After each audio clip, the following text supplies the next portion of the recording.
Sa mga nagsasabi po na, ah, mukhang ano na po nahilot na si Quezon, so far wala pa naman po. Yan po ay tsismis pa lang.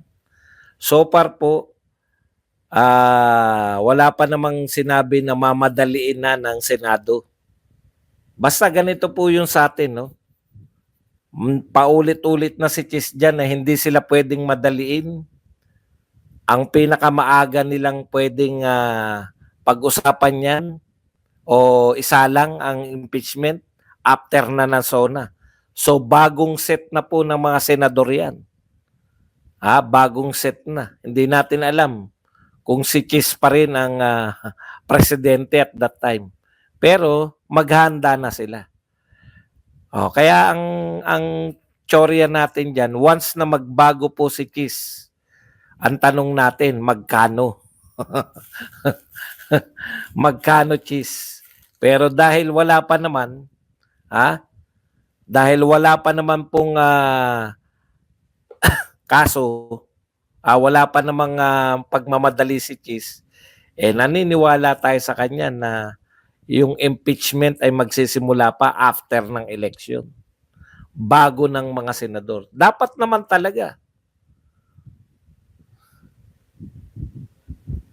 Hindi naman po natin sinabing may immunity si VP Sara eh. Pwede naman talaga siyang kasuhan. Kaya nga siya kinasuhan eh. Wala pong problema dun.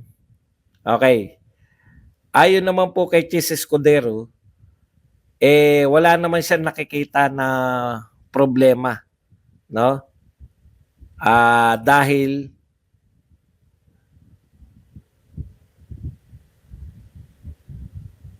ito naman po ay hindi makakaapekto sa impeachment. Yan. Siyempre, a-adjustan lang ng korte yun, no? Alangan namang makisabay sila sa impeachment.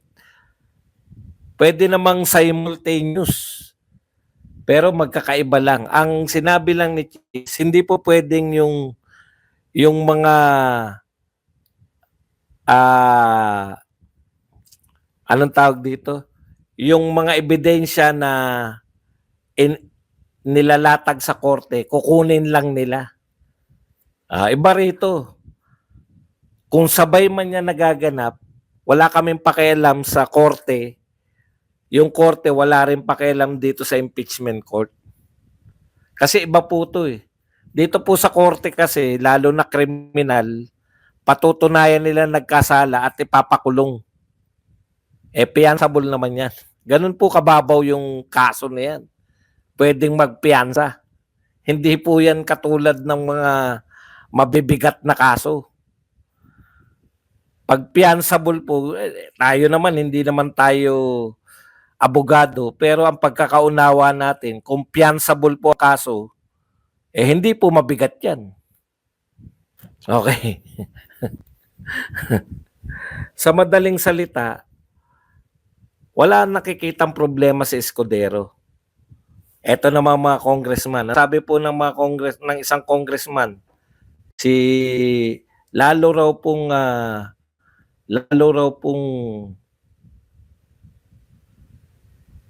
bibigat yung ito. NBI recommendation to press criminal charges versus BP Sara, boost impeachment case. Sabi po yan ng isang congressman na nagngangalang Bugalyon. Ano pangalan nito? Bunggalon pala. Okay. Alam niyo itong mga congressman na to, paano po magkakaroon po ng connecta yung NBI at saka si BP Sara? Itong impeachment kay BP Sara, I mean. Wala pong kinalaman yan dahil ito po, ang purpose po nito, iba po yung kinaso nyo. No? Iba yung kinaso ninyo kaysa kinaso ng NBI. Mas mataas po yung kinaso ninyo. Sa NBI, simple lang, grave threat lang. Si Sara Duterte lang yung nag-grave threat. Siya lang yung nag-akusa. Siya lang yung nag-hire. Pag grave threat po, hindi impeachable. Kaya ang kaso ninyo mas mabigat, conspiracy. Patutunayan nyo na si BP Sara ay nakipag-conspire kung kani-kanino. Kasi conspiracy, hindi po pwedeng siya lang yun. Hindi po pwedeng siya lang yung nag-hire. Pag sinabi pong conspiracy, sa pagkakaunawa ko, marami tong mga tao na to na pinagpaplanuhan kung paano gugurgurin si Marcos, yung asawa niya, tsaka yung pinsan niya. Mahirap pong patunayan yan. Magkaiba po. Ang patutunayan lang ng NBI, kung sakasakali, si BP Sara, nag-hire siya, mag-isa, ng, yan yung pagkakaunawa ko. Sa inyo, conspiracy. Hahanap kayo ngayon ng tao na naging ka-conspire. Hindi, si John Wick halimbawa si John Wick yung hinire. Wala pong conspiracy yun. Ako yung nag-hire, hinire ko si John Wick. Dalawa lang kami. Yun lang yung kaso niya sa ano eh. 'Di ba? Ang conspiracy, meron kayong grupo na matindi. Kaya mahirap pong patunayan sa impeachment yan eh. Conspiracy. Badong. Ito siguro ang itatanong nyo. Badong, bakit kasi conspiracy pa ang ano nila? Hindi na lang nila gayahin yung NBI na grave threat lang. Pag grave threat lang po, hindi naman impeachable yun. Kinakailangan po conspiracy. Marami pinagpapalanuhan yung katayin yung presidente. Hindi po ubra na mag-isa ka lang. Ayun, yun pala yun. Kaya po, walang epekto yan. Kahit masabihin ng, alimbawa, worst comes to worst. Hindi nyo rin magagamit yun na grave threat lang yun. Ako, nag-hire ako. Yun lang yung patutunayan ng NBA. Okay. Ano pa po? Apektado kayo niyan. Kasi paano kung nauna tong korte na nagsabi na dismiss ang kaso? Puta. Mabigat yun.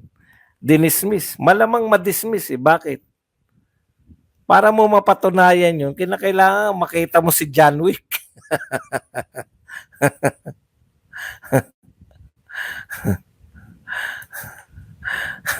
Di ba?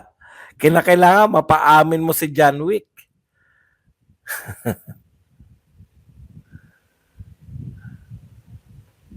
Kahit ba napaliwanag nila na maayos eh.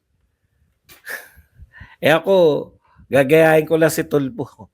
Maaring hindi to maaring ang pagpapaliwanag ko ay hindi pagpapaliwanag ng attorney.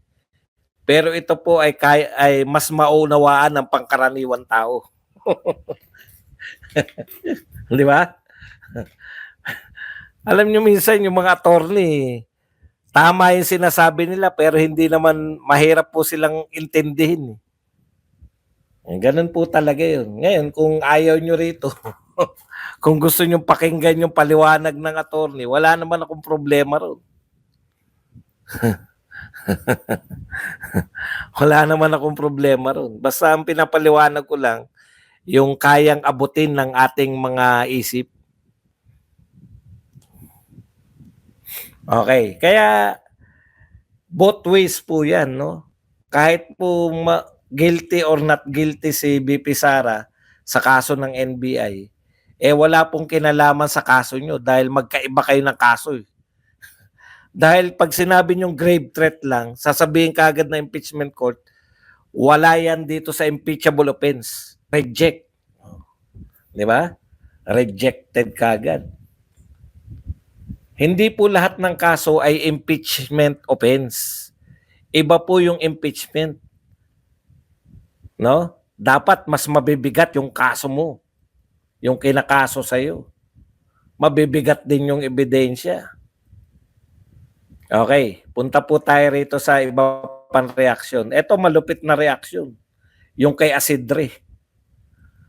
Kasi nga, dahil akala ni Asidre, kaya niyang pagpaliwanagan yung mga senador eh. Ayaw ko kung anong tong mga... Kilala niyo ba to si Asidre? Yung ito, sabi ni Asidre, risk to Marcos life grows amid delay in Sara Duterte impeachment. O, makinig ka, Chis. No? Habang daw hindi nyo ini-impeach si BP Sara, habang pinatatagal nyo yung impeachment, ay lalo raw tingog. Yung isa si Bunggal yun, anong pangalan nun? Kaya pala maiingay ito, tingog pala. Yung isa po, sino po sa ano naman yun? Ako Bicol. Mga tauhan pala talaga ni Martin at saka ni Saldi itong mga to. Ha? Kaya pala ang iingay nila, no? O magtrabaho kayo. Kala nyo ba libre? Ako Bicol, kay Saldi ko. Yung isa naman, tauhan naman ni Martin. Ako, tingog. Sabi ni Asidre, may tendency talaga na maging marahas itong si BP Sara. Kaya dapat daw talaga i-impeach na eh. Alam mo, Asidre, napapalo ka na ba ng amo mo? Kinakailangan na? Ha? Anong power mo kay Chis Escudero? Sige nga, Asidre. Feeling nyo, mga ano kayo, super makapangyarihan na kayo. Ang inuutusan nyo na magsimula na impeachment, pangatlo yan sa pinakamataas na tungkulin. No? Hindi yung amo mo. Pang-apat lang yung amo mo. Kasi daw, si BP Sara may tendency daw na maging marahas. Kung totohanin niya yung threat niya. Alam mo, Asidre, hindi mo naunawaan yung threat niya. Ang threat niya, okay po yun, nauutusan talaga. Pero hindi po si Asidre ang mag-uutos. Tama naman na utusan. Hindi ba tayo naniniwala dyan? Nakita na nga natin, pinahawak lang sa kanya yung alak eh. Pero hindi po si Asidre.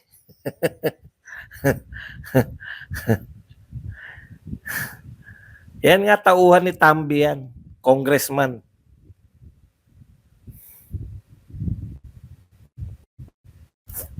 Apo, nabalitaan ko. Kaya lang, ang dami na natin pinag-uusapan sa ibang araw naman niya. Actually, ang dami pong balita ngayon. Okay.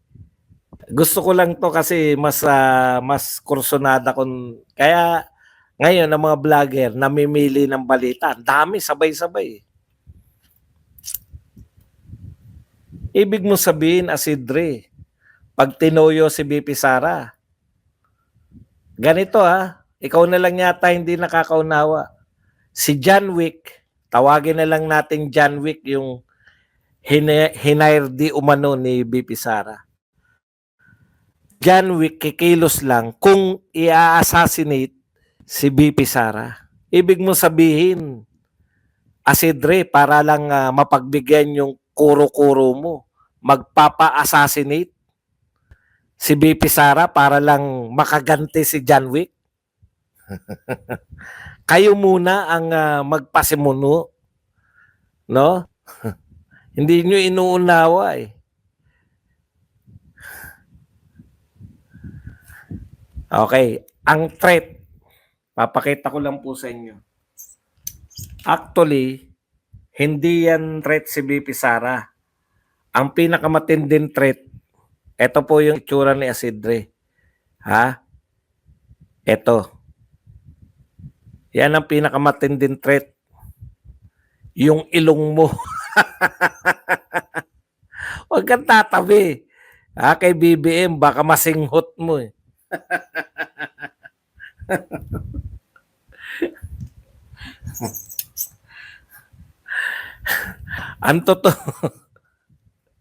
Ang totoong threat, yung ilong mo, acid rain. Baka malingot mo. May threat daw sa buhay. Okay. Ano pa ba?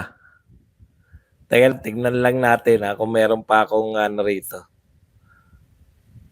Ay, yung kay BP Sara nga pala. Badong, yun yung unang-una mo eh. Eto na po. Kapit po kayo. Sabi po ni BP Sara, yun pong kaso na ikakaso sa kanya ng NBI. Thank you very much muna kay Edgar Banson na nagbigay po sa $99 pangkape. Yan, $999 na pangkape. Yan. Sabi po ni BP Sara, ang tanging reaksyon, matipid po sa mga reaksyon si BP Sara ngayon. Nung tinanong siya, ano po masasabi niya na siya ay pinakakasuhan na ng NBI, sabi lang po ni BP Sara, as expected. So ine-expect na po yan ni BP Sara, lahat po ng pwedeng ikaso sa kanya ng kung sino-sinong tao, kakasuhan po siya. Yung impeachment nga kung ano-anong kinaso sa kanya. Ma-impeach lang Pero ang so wala na po tayong masasabi diyan. Expected na po yan ni BP Sara at expected na rin po yan ng mga abogado ni BP Sara. Na lahat po yan. So very busy po ang mga abogado ni BP Sara. Sino ba yung si Chis Escudero rin po nagsabi. Kasi may tinanong kukuha ba raw sila Chis Escudero ng ng mga matitinding abogado. Ito po ang sabi ni Chis Escudero. Balak talaga nilang kumuha ng mga malulupit na abogado, kaya lang mukhang naunahan na sila ng mga magkabilang panig. So, ine-expect po natin, alam nyo po, ang pinakamasaya po sa impeachment, yung pinakamagagaling na abogado ng Pilipinas, lalabas po sa impeachment. Yan, kaya tuwan-tuwa po ko nung impeachment ni Erap, impeachment ni Corona. Talagang yung who's who, yung pinakamagagaling po talaga, hindi na po yung yung mga congressman lang na tumutula, senador na mga makata, wala po yan. Yung totoo po na magagaling, yung sanay sa litigation ba tawag dyan? Yung sanay sa korte. Hindi po sanay sa sa mga camera lang. No? Yung talagang nakikipagbatbatan sa korte. Yung pinakamamahal na bayad na abogado, yung mga per ora. Makikita nyo po yan, nakahilera po yan, magpo-pro bono po yan. Hindi lang po di Campanilla, talagang kaya napakasasarap po. Tandang-tanda ko dyan, sila Joker Arroyo po siya. Nakikipagbatbatan, sila Cuevas, di ba? Kilala nyo si Cuevas? Sino pa ba? Yung mga Fortune. Diyan ko nakilala yung mga Fortune. Si Cuevas. Diyan po sumikat si Joker Arroyo po siya. Congressman lang siya noon, biglang angat sa senador. Sila Estelito Mendoza, kaya lang mga may edad na po yata yung mga yun. Hindi na po yata ubra na sila pa rin. Ang huhusay. Makikita na naman po natin. Hindi na tumaawat Talagang pirmado na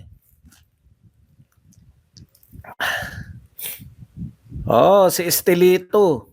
Matitindi yun.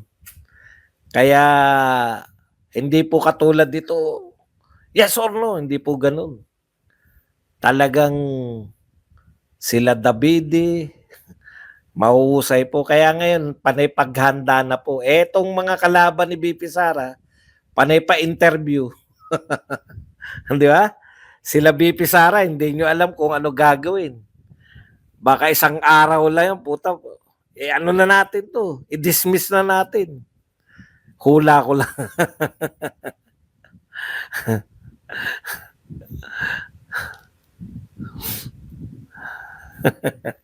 Yung mga pasigaw-sigaw na ganyan, pampulpul lang yan. Makikita nyo po sa aktual kung sino po yung mga tunay pong magagaling. Walang kodigo-kodigo yun na yung ano, ang bibilis mag-isip nun. Puyatan na naman. Magpupuyat po tayo niyan. Kaya excited na tayo. Pero iwan po natin to sa pamamagitan po. Ito po nakakaano na po tong mga ganitong dalawa po ang ihalimbawa nating congressman. Yung reaction po nila sa pagpirma at hindi pagpirma. Ito po yung isang congressman na dapat hangaan, si Richard Gomez, no? Sabi niya, karon ang giingon nila kanang wala nag-sign, dili daw hatagan og budget. Sige lang, ang importante ang inyong congressman na ay baruganan. Ito po ang translasyon, sabi niya. Sabi nila, yung hindi pumirma ay hindi bibigyan ng budget. Okay lang, ang importante, ang congressman nyo ay may paninindigan. Congratulations sa iyo, Congressman Richard Gomez. Yung isa naman po, yung pumirma. Nasa na ba si...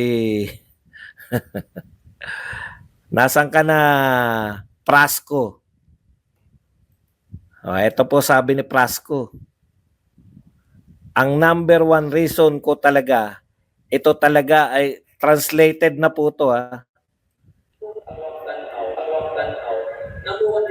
Ito talaga ang reason ko talaga bakit sumama ako sa majority sa House of Representatives. Number one reason talaga dahil sa inyo kaya ako sumama sa majority. Hindi ko gusto ng ating programa, ating proyekto dito sa ating distrito ay manganib. Yan. Yan ang rason ko kaya ako pumirma dahil ayaw kong manganib ang ating programa. Paulit-ulit. Paulit-ulit lang pala magsalita to. Kasi kung mangyayaring hindi tayo sumama sa majority, hindi tayo sumama sa karamihan sa kanila, mahuli ang ating hiling. Mahuli ang ating mga programa at ating mga proyekto. Tapos masyadong delikado kung masiro ang aking budget. Antindi, no? Talagang aminado po sila eh. Hindi po sila pumirma dahil sa merit ng kinakaso na naniniwala sila na may paglabag si BP Sara. Pumirma talaga sila dahil takot silang masiro sa budget. Biruin mo, magtatanggal ka ng Vice President. Ang katwiran mo lang, mawawalan ka ng budget. Akala ko ba, Sandro, walang pumilit sa mga to. Implied kasi yun eh. Kahit hindi po sabihin, alam na nila yun. Bakit? Si Pulong, walang budget eh. Si Marcoleta, walang budget eh. Ibig sabihin, pag kumukontra ka, wala kang budget na katulad ng budget nila. At yun nga mga kababayan, anong masasabi niyo sa balitang ito? Maaring ihayag ang inyong opinyon at kuro-kuro sa comment section sa ibaba. Huwag din kalimutang mag-like, mag-subscribe at mag-share sa bidyong ito. Maraming salamat sa panonood.